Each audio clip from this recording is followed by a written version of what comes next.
नमस्कार मित्रों, मैं नवीन कुमार त्रिपाठी आप सभी का स्वागत करता हूं अपने एक नए वीडियो लेक्चर में। और आज का वीडियो लेक्चर आधारित है कक्षा 12 के सेकंड पार्ट, जिसका नाम है the lost spring stories of stolen child. मैं इस पाठ की समरी पहले ही अपने चैनल पर अपलोड कर चुका हूं, जिसका लिंक आपको नीचे डिस्क्रिप्शन में मिल जाएगा। तो इस पाठ के महत्वपूर्ण प्रश्नों को पढ़ने से पहले, समझने से पहले आप इस पाठ की समरी को अवश्य समझें, क्योंकि परीक्षा में कई प्रश्न ऐसे होते हैं जो आपकी लेसन की समरी पर आधारित होते हैं। केवल समरी को ही पढ़ करके आप कई प्रश्नों के उत्तर, आंसर बहुत ही परफेक्टली और सरल भाषा में दे सकते हैं।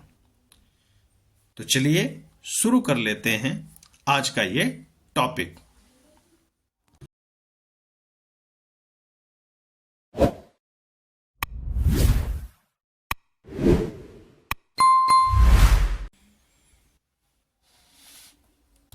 चलिए शुरू करते हैं। Important questions. पहला प्रश्न है, what explanations does the author offer for the children not bearing footwear. पहला प्रश्न बनता है कि what explanations does the author offer, कौन से उदाहरण, कौन सी व्याख्या ऑथर इस बात के लिए देता है कि जो बच्चे फुटवियर नहीं पहनते हैं। तो इसका आंसर है, travelling across the country the author has seen children walking barefoot. कहता है, यात्रा करते समय, पूरे देश की यात्रा करते समय, द ऑथर हैज सीन, लेखक बहुत सारे बच्चों को नंगे पैर चलते हुए देखा है। इन सिटीज, शहरों में, ऑन विलेज, गांव में, रोड्स, गांव की सड़कों पर, शहरों की सड़कों पर। According to author it is not lack of money. कहता, लेखक के अनुसार ये धन का अभाव नहीं है, but a tradition to stay barefoot, बल्कि एक परंपरा है जिसमें नंगे पैर रहना होता है। यही एक एक्सप्लेनेशन ऑथर ऑफर करता है, ओनली वन। सेकंड क्वेश्चन है, is Saheb happy working at the tea stall, explain. कहता है, क्या साहब चाय की दुकान पर काम करने के उपरांत खुश था? इस बात की व्याख्या कीजिए। तो आंसर है नो, नहीं। Saheb is not happy working at the tea stall. Sahib Alam, जो कि आपकी कहानी का एक पात्र है। मैंने पहले ही कहा है, अगर आपको कहानी समझ में नहीं आ रही है, प्रश्नों को समझ में नहीं आ रहा है, तो इसके लिए पहले आपको हमारे ही चैनल पर दिए गए समरी वाले वीडियो को भी देखना होगा, उसे समझना होगा। जब तक आप उसे नहीं समझेंगे तब तक इसको समझ पाना थोड़ा सा कठिन कार्य होगा आप सभी के लिए। तो चलिए सेकंड क्वेश्चन की ओर चलते हैं। Is Saheb happy working at the tea stall, explain. तो नो, नहीं। Saheb is not happy working at the tea stall. Saheb चाय की दुकान पर काम करके खुश नहीं था। He is no longer his own master. अब वह खुद का मालिक नहीं रह गया था। His face has lost the carefree look. उसके चेहरे ने जो लापरवाह नजरिया था उसको खो दिया।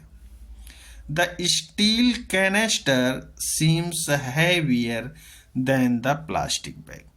जो स्टील का छोटा सा कनस्तर होता है, डिब्बा होता है, वह छोटा सा डिब्बा उस भारी भरकम प्लास्टिक बैग झोले से भी भारी दिखाई पड़ रहा था। He would carry so lightly over his shoulder, जिसको वह अपने कंधों पर बड़े ही हल्के फुल्के तरीके से लेकर घूमता फिरता रहता था। द बैग वॉज हिज, क्योंकि वह झोला भले ही भारी था, बड़ा था, लेकिन उसका था। The canister belongs to the man who owns the tea shop, और ये जो स्टील का कैनेस्टर है, छोटा सा डिब्बा है, वह उस चाय की दुकान के मालिक का है।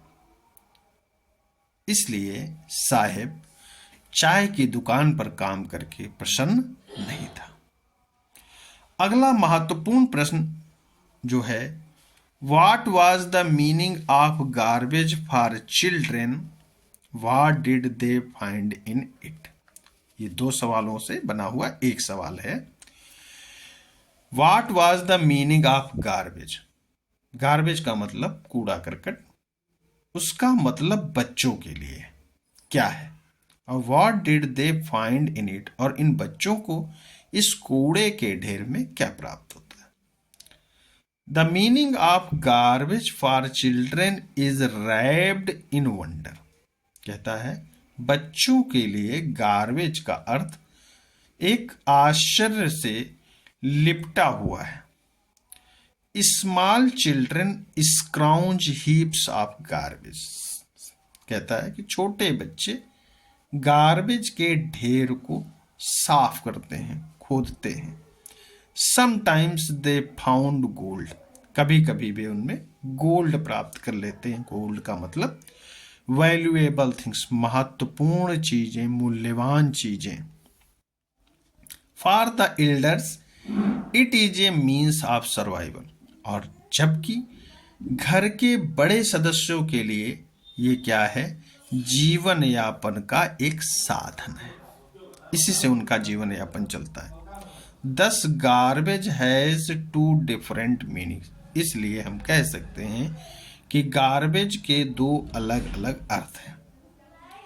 अगला और सबसे महत्वपूर्ण प्रश्न जो इस लेसन से बनता है वो ये है, और ये आपको लॉन्ग आंसर और शॉर्ट आंसर दोनों में दिखाई पड़ सकता है। प्रश्न है, mention the hazards of working in the glass bangle industry, कहता है कि चूड़ी के कारखाने से होने वाले जोखिमों के बारे में बताइए। तो इसका उत्तर है, working in the glass bangles industries spoils the workers health, कहता है कांच की फैक्ट्री में या कांच की चूड़ियों की फैक्ट्री में काम करने से वहाँ के वर्कर्स की हेल्थ नष्ट हो जाती है, खराब हो जाती है। आई साइट, उनका आँख का विजन, दृश्य देखने की क्षमता नष्ट हो जाती है। And other parts of the body, और शरीर के कई अन्य अंग भी खराब हो जाते हैं। The biggest hazard is that the worker goes blind with the dust from polishing the glass of bangle, कहता सबसे बड़ा जो जोखिम है, जो खतरा है, वो ये है कि यहाँ काम करने वाले लोग कांच की चूड़ियों पर पॉलिश करने से निकलने वाली धूल से, डस्ट से वो अंधे हो जाते हैं। ये बहुत ही महत्वपूर्ण सवाल है, बहुत ही महत्वपूर्ण सवाल है।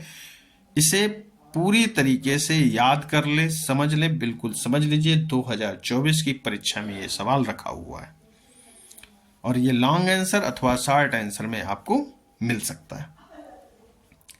अगला सवाल है, who was Mukesh and what was his ambition, Mukesh कौन था और उसका उद्देश्य क्या था, एम्बिशन क्या था। आंसर है, Mukesh is the son of a poor bangle maker in Firozabad, Mukesh Firozabad के एक गरीब चूड़ी बनाने वाले का बेटा था। He wants to be a motor mechanic, वह एक मोटर मैकेनिक बनना चाहता था।